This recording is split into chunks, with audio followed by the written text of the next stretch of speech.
Hi, I'm John Rowland, and I'm gonna do a short video here that kind of goes through the operation of the 36D saw. For those who are not familiar with an air over oil system, basically I'll run you through it and give you a feel for how to use the saw and answer a lot of the questions that people might have about this. Basically, the concept of air over oil is you have two cylinders that are stainless steel that hold your hydraulic oil. Now that produces a much smoother movement than if you have pneumatics. Pneumatics would tend to be jerky.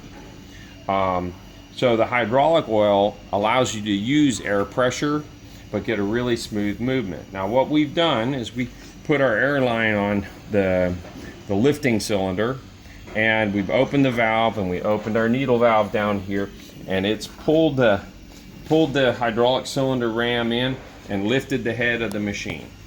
So this is the position that you would use to load your rock. Now, if you're loading a rock, you're going to come back here and do two things. You're going to shut off the main valve, and you're going to shut off the needle valve here. That stops any flow of hydraulics. I'd still leave the pressure on it just as a little extra insurance.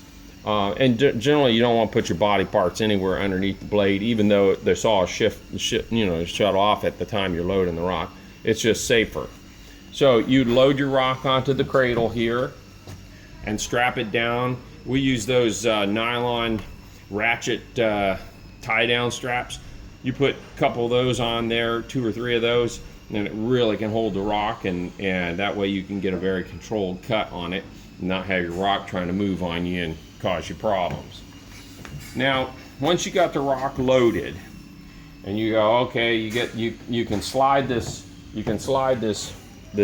base here back and forth, which allows you to cut slices. You can strap it and then snudge it back and forth to figure out, okay, I want to cut a 3/4 inch slice off this big rock, or you want to cut it in half, whatever.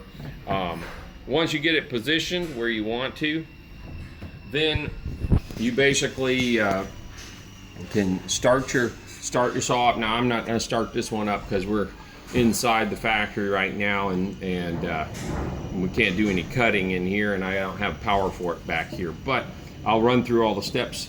So you'd be starting your saw up, you're positioned, and now you want to slowly bring your ram down to get your blade contact onto the rock. So with the valve shut off, you take off your air, and now you got your needle valve closed in the bottom. Now we're going to vent off our pressure on the top. And now what's holding the ram up is the needle valve. Now the feed on this is quite simple. This is a fine thread, fine flow needle valve. So by opening this up just a little bit, you can really control the ram movement. So as I start, I'm going to open it up a good bit to get the ram to start to move for me. Now when I see the ram start to move, then I can bring the rock down until I get close, and then I can shut it back and set it for a real slow speed for it coming down into the rock. And it's quite simple. If it feels like it's cutting too fast, then you close that needle valve up a little bit. You can feel your speed by putting your thumb on the cylinder and feel how fast that's coming out of there. So you can see it's moving, but it's not moving too fast, and that allows you a really nice controlled cut on a great big blade. And so when you finish your cut, you close your valve again, you hook your air line back up and raise your beam up. It takes about 130 to 150 psi to lift the beam. So you have to have a compressor that it doesn't take a big amount of air, but you got to have the pressure, because that beam is fairly heavy, and most of what you're doing is you're controlling with that needle valve. You're controlling the weight of that head, how fast it can come down. Couple questions. What kind of coolants do people typically run? Now on this thing, you can run both oil and water. If you're running water, you just leave it wide open. You hook your water line up here, and the These injectors shoot the water in on the blade, does a great job, and you just cut and you let it drain to the ground. If you're running oil, you plug your sump down here on the drain port. You can run a little sump here, or you can run external. And then what we did is we put these poles so you can basically shower curtain this thing.